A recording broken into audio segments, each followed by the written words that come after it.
So ito guys yung pagpunta namin sa Bicol. Ang ganda ng lugar guys. Tapos napakaaliwalas, fresh yung hangin. Maganda dito po mag-ride. At saka sobrang ganda ng lugar.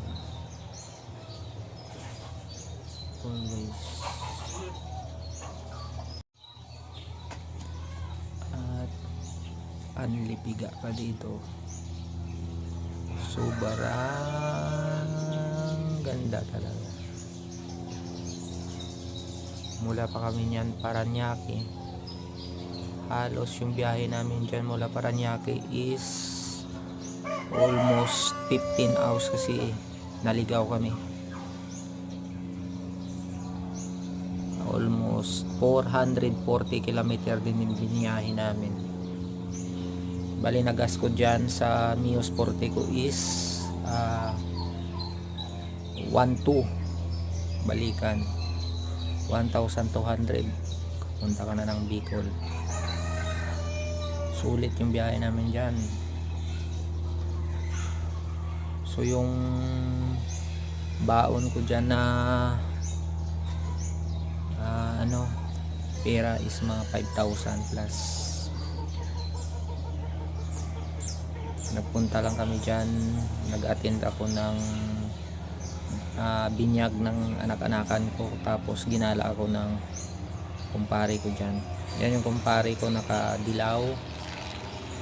Yan siya, naka-rider FI siya.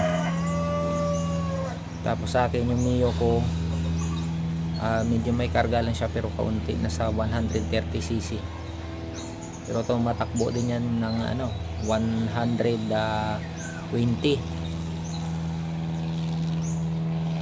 Ang ganda ng lugar talaga dyan.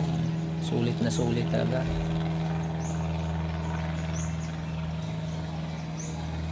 Yan talaga yung pagmamalaki ko, nakapunta ako ng Bicol.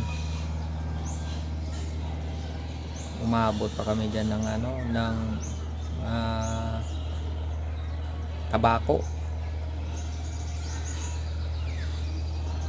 Doon mismo sa baba ng Mayon.